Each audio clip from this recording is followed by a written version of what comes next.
I would like to start today with just some very brief context of how we came to choose this topic of sophistication today. Man is the measure of all things. That's maybe the most well-known statement by Protagoras, one of the most famous sophists in antiquity. And it is a statement which today is in disfavor very often, because it seems to stand for a kind of a general humanism, like an over-generalized nature of mankind and standards and so on. But I think it's important today to remember where it actually comes from. So, and also of the sophists that I would like to stress a little bit tonight is also the side in which sophists and sophistication actually triggered processes of politicization, of emancipation, of popularization of techniques, of very powerful cultural techniques.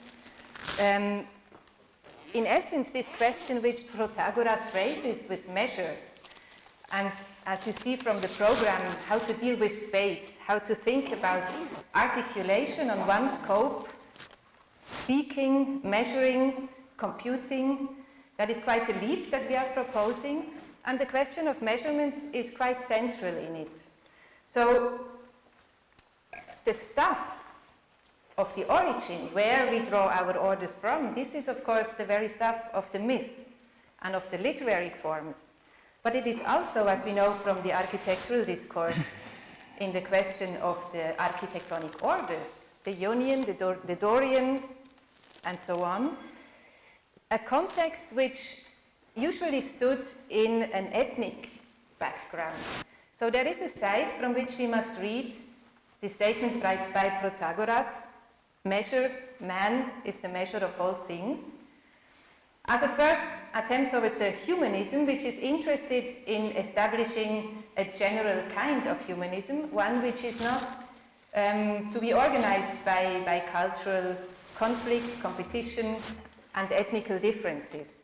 And this kind of background we want to remember today a little bit, and I'm very happy that we got a special statement by one of the rather well-known post-humanist scholars, by Rosi Braidotti, specifically dedicated to our conference today. She couldn't make it in person tonight, but she sent us a recorded video lecture of 15 minutes, which raises these kinds of interests in relation to today's cultural political situation. She focuses on the question of Europe and the status of universities therein. So the overall background, maybe I didn't elaborate on this now, is that we think it is an interesting perspective to think about this digitalization which we are experiencing. I mean, it's quite old as a topic to speak of the digital, of globalization as well, of all these rather schematic words. But it is quite an interesting perspective to think that the digital brings us a kind of a sophistication, hopefully in the future, and for now, for certain, a kind of a sophistics with the new cultural technique. So the digital code, like the vowel alphabet that stands behind the Greek sophists, is truly generic. So it addresses every practice, every socio-political form of organization. So what if we begin to think about the digital in terms of literacies? So this obviously doesn't mean we need the literacies of verbal language to make sense of coding. No, it's a different kind of literacy. We have called it in a research project I was involved in that deals with what we called the algorithmic human condition. We started to speak of a quantum literacy. And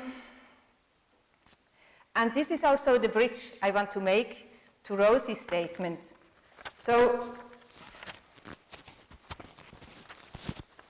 before we go into her lecture, it is a statement of 15 minutes.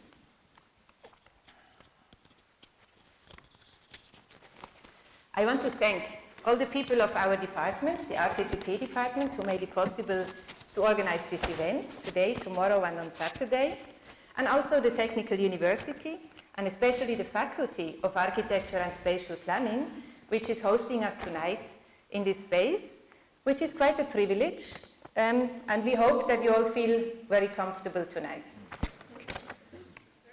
About Rosi Braidotti, I think she doesn't really need to be introduced. With her very strong voice as a feminist intellectual, she has been capable of setting up, among many other things, the network of interdisciplinary women's studies in Europe, NOIS, within the Erasmus program.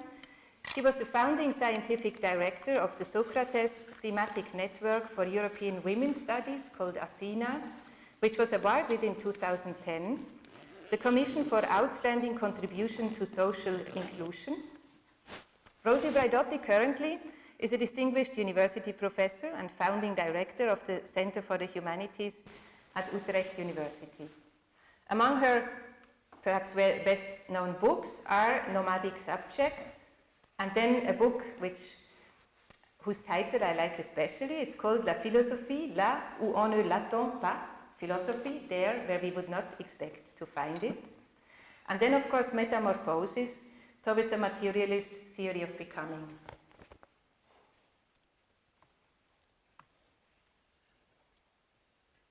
Dear Vera, dear Dr. Bühlmann, dear friends, I wish I could be with you in Vienna for this wonderful symposium on sophistication, rhetorical, geometrical, and computational articulation. Unfortunately, you're going to have to make do with my virtual presence, but I will do my best to follow the proceedings online and look forward to your conclusion. This is important and timely work.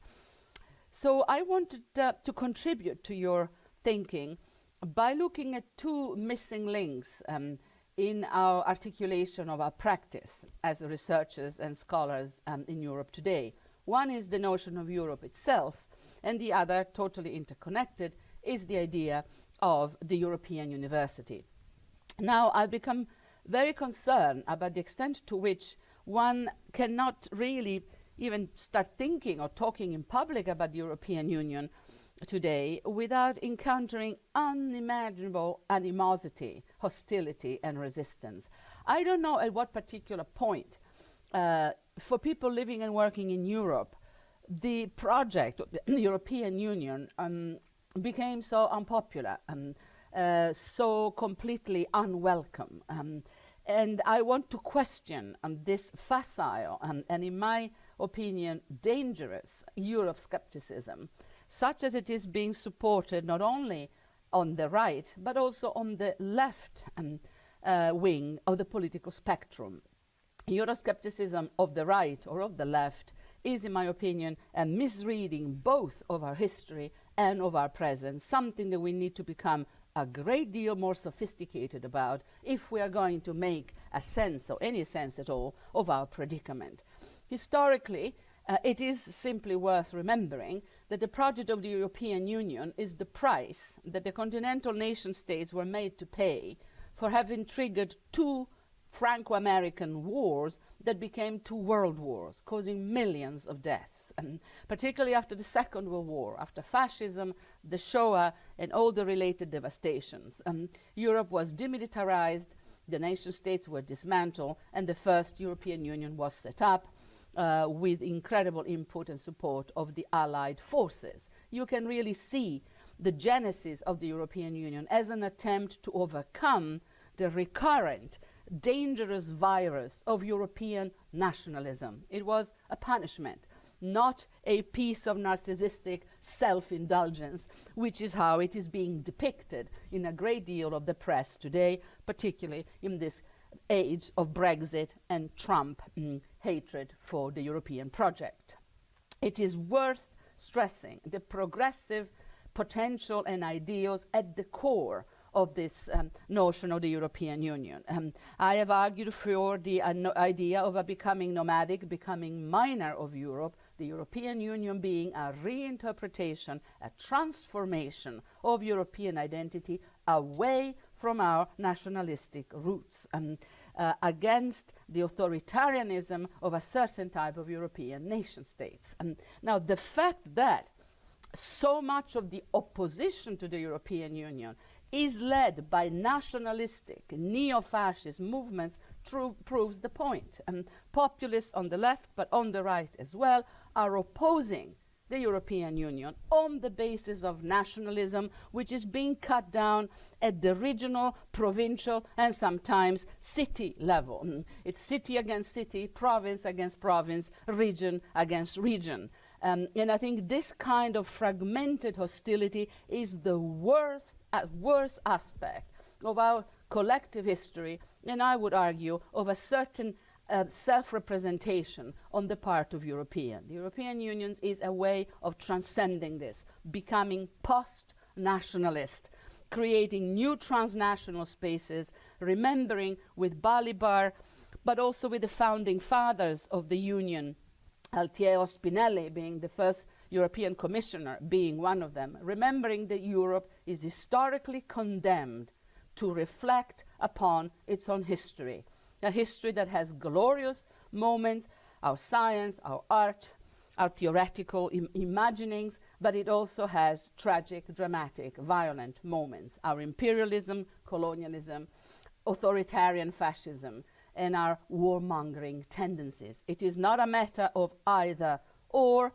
as Gilles Deleuze teaches us, but rather a question of and reflecting upon our own history forces us to a more balanced, a more sober assessment of what we are all about as a space in construction, as a nomadic becoming project. And of course, this progressive aspect of the project of the European Union is only half of the picture. The other half is, of course, the opposition.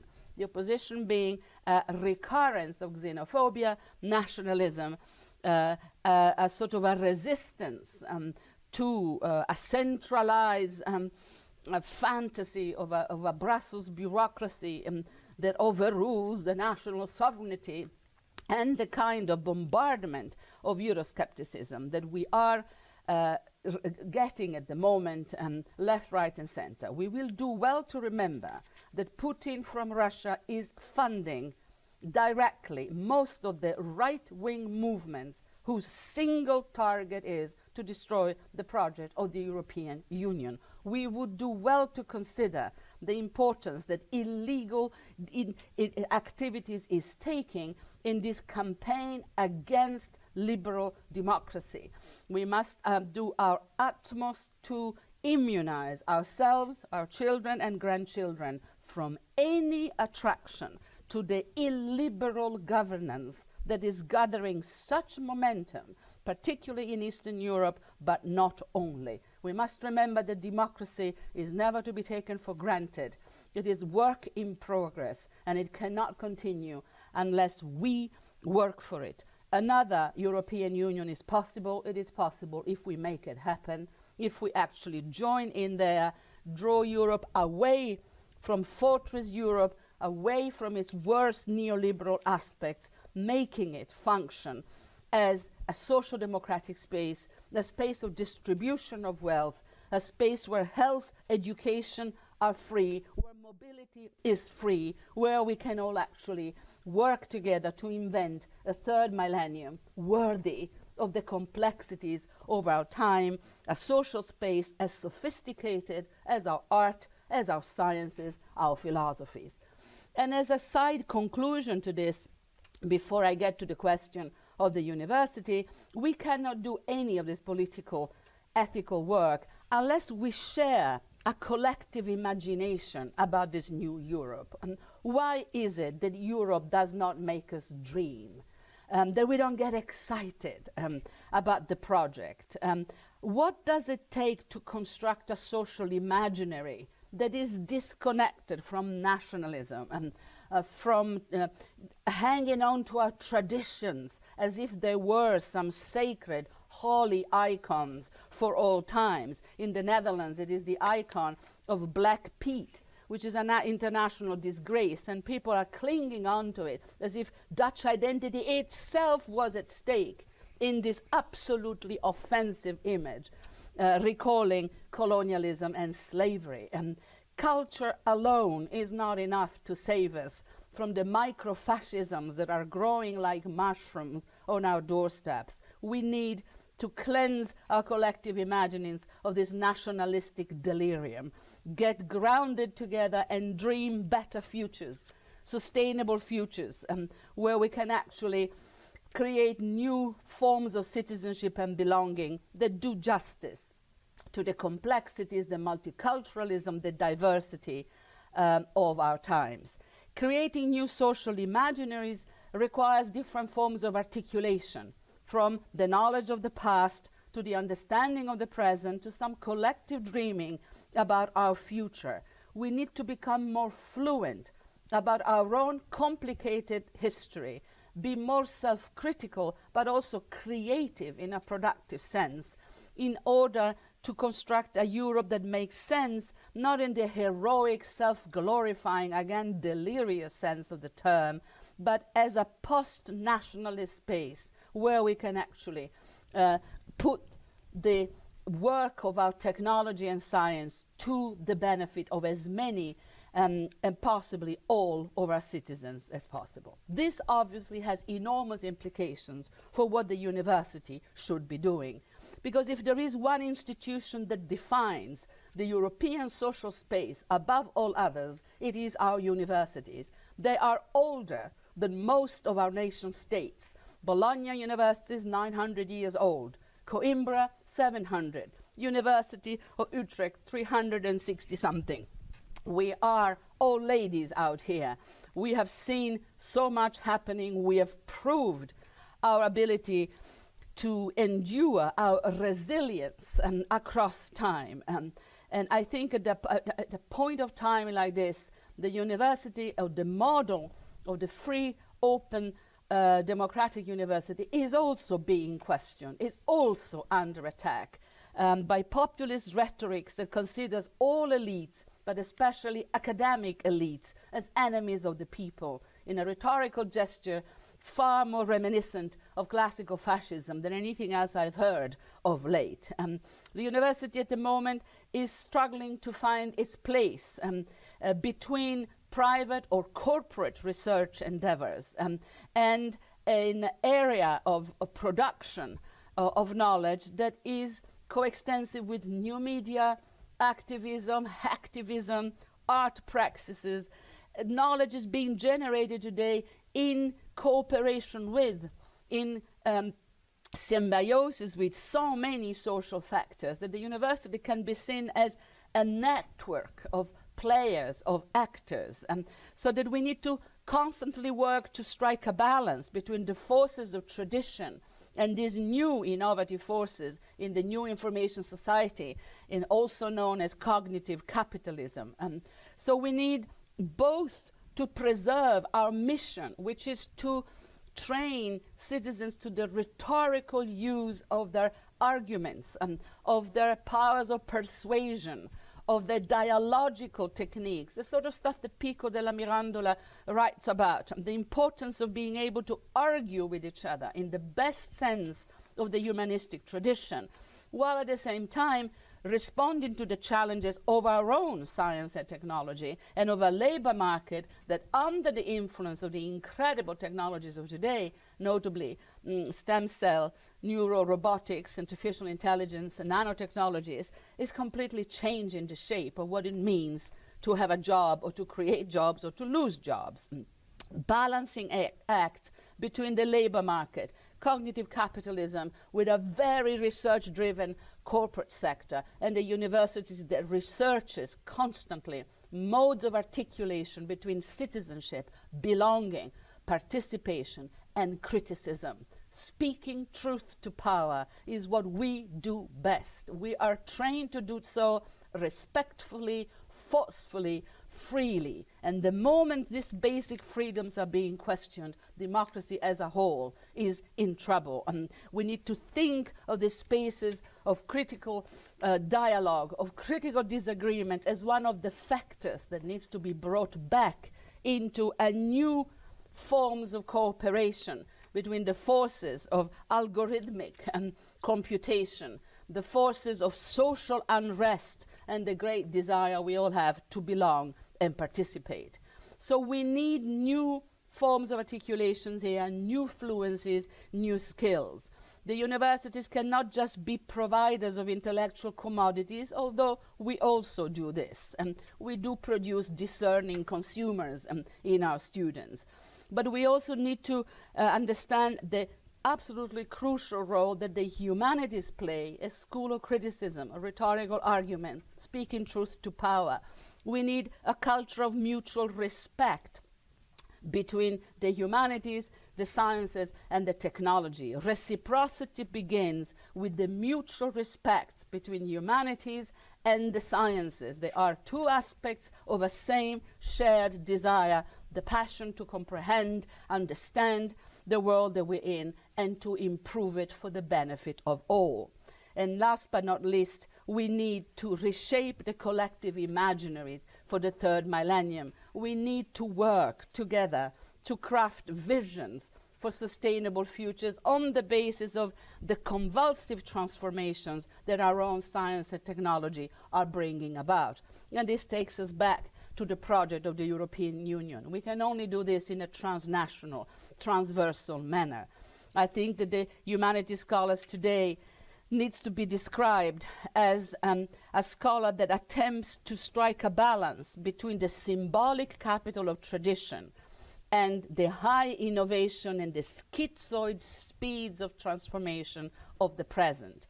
Respect for the past does not mean that our past needs to be monumentalized. Our past deserves better than to be turned into a museum. We need to activate it to construct sustainable scenarios for present and futures. The scholar today has to be a dream maker, an engineer of the social imaginary. He needs to cultivate the responsible citizen within the researchers, the innovative dreamer within the scholar, the progressive ethical agent inside the professor. Higher education, the university, is an encouragement to dare, to take risks, to try out. It invests as much in the power of our imaginings, defined as activating acts of internal transformation and external, peaceful, but firm disobedience. The ultimate aim of the pursuit of scholarly excellence today is to work towards the creation of social and scientific horizons of hope, vision, and creativity. And the articulation between scientific rigor, the world of code, biogenetic and algorithmic codes, and scientific horizons of hope, vision, and creativity is the type of articulation that requires multiple fluencies, requires multiple skills. It requires more sophisticated ways of thinking, transversal articulations, multiple forms of conceiving possible new social, discursive, and imaginary spaces. And I think this is something that the university is perfectly equipped with, provided it remembers its European roots, humanistic, post-human, all too human, aiming at making the best of what is a complex but fabulous world that we ourselves, as researchers and as thinkers, we have brought about, rhetorically, geometrically, and computationally. Sophistication, yes, in a generous, transversal manner for the good of all, or of as many as possible. I wish you all the best, and I wish I could be there with you. Bye.